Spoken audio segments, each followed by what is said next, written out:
This is Andy Perrault for Boxing Social in association with Betfred, and I'm joined by IBF World Featherweight Champion Josh Warrington. Josh, how you doing?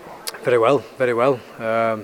Just up here in Fulford, meeting the soldiers and taking a few hours off the last base week of camp. Obviously, you just mentioned it there. We are in Thirsk at the Dishforth Airfield visiting the 6th Regiment RRC. Not the first time you've been up here, Josh. What's it like for you when you come up here to visit the rest of the guys in the unit? You know what? It's motivating. It's motivating. You know, when you get to this stage of camp, like when training's more or less coming to an end, it's more mental. It's more mental, and sometimes you lock yourself away from the public, and you know me. I always had like a lot of interaction with my fans and supporters and followers, but it's a change of scenery when you come up here and you meet the soldiers, because they have a winner's mentality.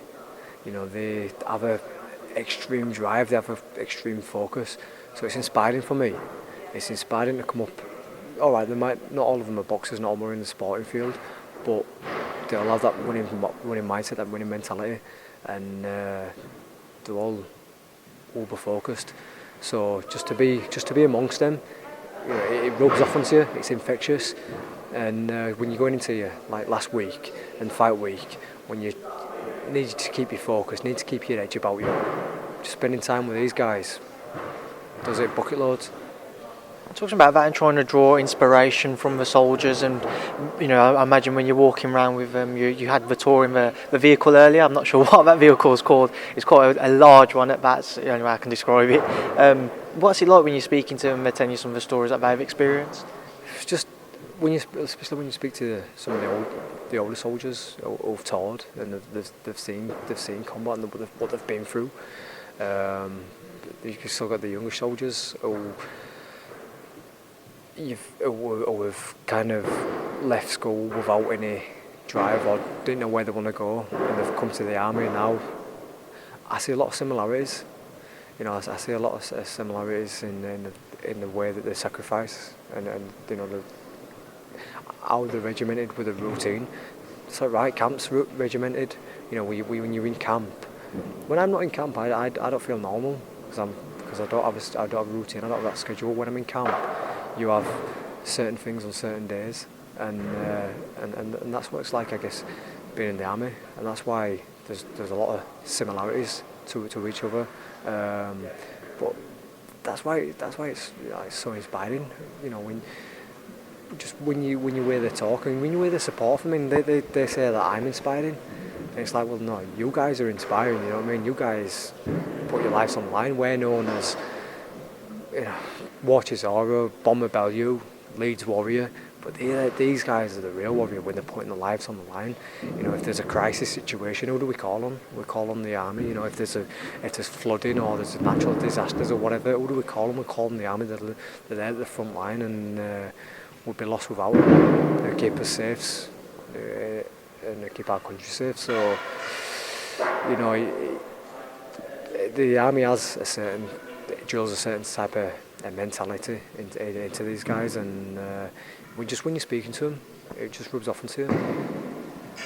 Obviously, you also gave a little speech towards the end of today. I know you've performed and you've fought in front of Ellen Road at the First Direct Arena in front of thousands of people. A little nervous up there talking though instead? No, I just get used to it. You know what? About 4 or 5 years ago, we were at a base in York. And I just thought I was going up for the guest and taking a few pictures with folk. And the next minute they said to me, "Are you ready for your speech?" And I said, "What are you talking about?" My dad had not given me the itinerary about giving a 20-minute speech. And I had to just stand up there in front of all these commanding officers and whatnot and speak. And ever since then, I've kind of just take it as it is. You know, just try to, not want to say go off the cuff, but like I said earlier, there's a lot of similarities in the way that the army has values, and you've got them same values in the boxing, with, you know, your dedication, your integrity, your respect for others. So you can run off a lot of things across a lot of the same stuff amongst each other. So it's not too bad to do, and ultimately it's a lot harder getting punched in the face. I don't mind doing that speaking, and they say that public speaking is one of the biggest fears known to man, but I don't mind it. It's easy. There was a couple of things that you mentioned when you was giving a speech. I just wanted to pick up on things that I'd like to go into more detail with you on another occasion. One of the things you said was, when you was growing up, you was in and around certain drugs, etc. You was mentioning, you joked with sniffing glue. You mentioned, weed, amongst other things that you was talking about. When you was coming through the ranks and when you was growing up, how difficult was it to try and get away from that lifestyle? It's kind of like a mentality that my dad had installed for me from a young age, and at the same time, some maybe just inbuilt in me. I just didn't want to be like everyone else. I just found it really easy to fall into wrath of what everyone else is doing. Well, you're smoking because he's smoking. You're fucking sniffing glue because he's sniffing glue. You know what I mean? You're gonna get pissed because he's doing it. We're kind of in the sheep-like mentality, and I didn't want to satisfy with that. I always wanted to give the best in whatever I did. If I was at school, if I was doing my boxing, if I was playing other sports, I always tried to give 100% effort. But that didn't mean I was fucking boring. It didn't mean like I would have swatted school or all like that. Don't get me wrong, I had a laugh with my pals, but I know there were times when you needed to get your head down. And I wasn't one of them kids who, Dad, I want a new pair of trainers, and go out and get me a fucking £100 pair of trainers. No, I didn't have that. My dad looked after us and there was food on the table, but we didn't have it luxury. Like some other lads who grew up on the estate, fucking hell, they had to say one word to their mum and that's it. They'd be covered in latest gear, or their older brother would look after them on the estate, and I never had that. And my mentality was, you can either fall in the same rut as what all these are doing, or you can do something different, and that was the difference. You mentioned you also had that desire to go into the Royal Marines when you was growing up. What made you sway away from a career in the Royal Marines? My dad, I think he knew I was pretty serious about wanting to sign up, and I've always liked that, physical of the Royal Marines, and I'd been boxing for a long time as it was, but he just said, listen, just give boxing a go, and if it don't work out for you, then you can always go in, at a later age. He used to say to me, like, if you get to like your mid-20s and it hasn't worked out for you, or it's not going the way you want it to, then you could go into an officer role or something, but just give it a go, because I think you've got something there, lad. At the time I'd won a few national titles and whatnot, and I think around 16, 17 I was starting to spar like professionals, starting to like spar like Dale Robinson, Jason Booth, and they, that time they were like British champions or fight for British titles. So I think he just didn't want to let the opportunity go to waste, and just see how we could go. To move away from today and on to next weekend, next Saturday night, you defend your world title for the third time. You mentioned it. Sofiane Takoucht, how has preparations gone? Preparations have gone really, really well. I mean, most people say that every camp's been flying and that, but I don't think we could do anything different this time round. Like, I'd be lying if I said that I could have done things different in last camp, because I think things could have gone a little bit different in certain respects of it. Don't want to go into too much detail, but this time round everything's been perfect, and I think instead of me just saying it, on October 12th you'll see from the performance, sparring's been flying, the techniques we've been doing flying. I've been fit and strong. I've kept everything there, whereas last camp I had little dips in camp, kept on dropping off a little bit, so everything's been absolutely A-class, and it's kind of like camp before the box Selby, perfect.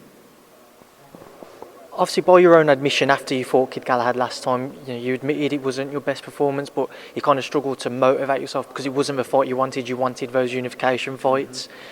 How do you think you're going to cope going in with somebody like Sofiane Takoucht next Saturday in comparison? Well, I don't want to be in that kind of mindset again. I don't want to speak in like I did after that. I was really annoyed with myself after that fight. People come away from it obviously disappointed, and because they expected big fireworks. Obviously the press conferences and whatnot were more fire than the fight itself, and I don't want to do that. I want to give people value for money. I want to be in entertaining fights. I want to be in fights what are meaningful. and at the same time, I kind of got caught up in the old fact of, oh, it's going to be the big one after this. Maybe like overlooking the challenge what were in front of me. So I've kind of pulled myself away from all that now and kind of just focused on, you know what, I've got to take every fight as it comes.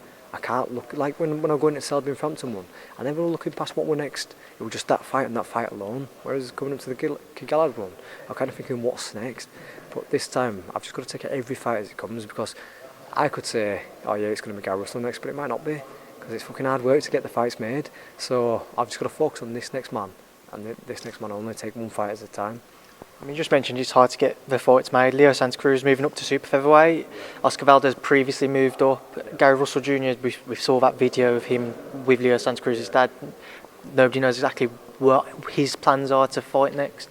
How difficult do you think you're going to find it trying to get a unification fight? It's harder, and I think I've watched an interview with AJ saying that if you get to a world title stage and it should be easy to get fights, but it's not. It's more difficult, because when you're coming up, you've got the names to aim at, and if you don't get them, then you can, by demand, you can beat some other big names to just keep you busy. But when you're the champion, everyone wants to see you fight in big fights. But for me, having beaten Carl Frampton, beaten Kid Galahad, the only big fights for me really are the other champions. You know what I mean? It's not like Abner Mares is still kicking about as fresh or quick.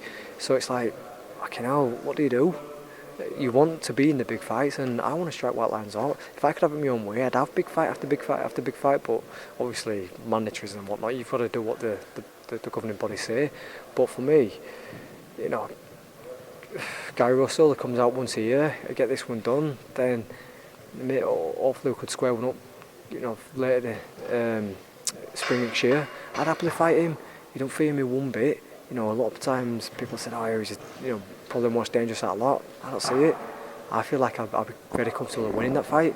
When my back's against the wall, it brings best out of me. I know that you've got a couple of people waiting to speak to you, so I just want a few more questions on squeeze in. You mentioned mandatories. Kid Galahad granted a final eliminator once again for your IBF belt. What was your thoughts when you heard about that, Josh? You know what, I heard about it, and that's it. I haven't really thought about it. Like I say, I'm taking one fight as it comes, and that's that. Obviously, he's got to win his final eliminator first, and then that'll be some point into next year. But I'm just concentrating on the next one, and the next one only. And then obviously this past weekend, Errol Spence versus Sean Porter. Did you catch that fight, Josh? I did, mate. Yeah, I watched it on Sunday morning. What a spectacle! Hats off to both lads. When you get a unification fight, you don't always see a fight where they give it all, but both of them did. And fair play to him. I had it very, very close going into championship rounds, into the last two, but I think that was the difference, and I think that's, decision was probably right going to Spence with that knockdown and that last round as well. But up until then, I'd love to see it again. Brilliant fight. Credit to the sport. Who do you think would win between Errol Spence and Terence Crawford? Crawford. Yeah. How? Points. And then final question, Nigel Benn announcing last week that he's going to be returning to the ring. Sakio Bika, his opponent. Your thoughts when you heard about that announcement as well, Josh? Nigel, don't do it, man. Yeah, it's like, what have you got to prove? You're a legend, you retired a legend. I've been to a few of his dinners and listened to him speak. You're not the same man. I don't care what you say. He's done videos saying he's training better. No, he ain't training better. It's probably a false thing in the mind. He's not the same fighter that he was when he was, in his prime, 30-year-old, ferocious, dark-destroying Nigel Benn. For an extra couple of quid, I don't think it's worth it. This game is hard enough as it is. For me, there should be an age limit on it. There should be a cap with all world governing bodies not sneaking off to wherever to get a licence. It should be a cap of like that's it. You passed it now. The boxing takes enough out of you as it is. I don't think it's going to find any more peace getting that extra fight. Well, Josh Warrington, as I mentioned, there are people waiting to speak to you. So, as always, it's been a pleasure. Thank you for your time, and thanks for speaking to myself and Boxing Social. Thanks for your patience, and always thanks for the support. Top man. Cheers, Josh. Thank you.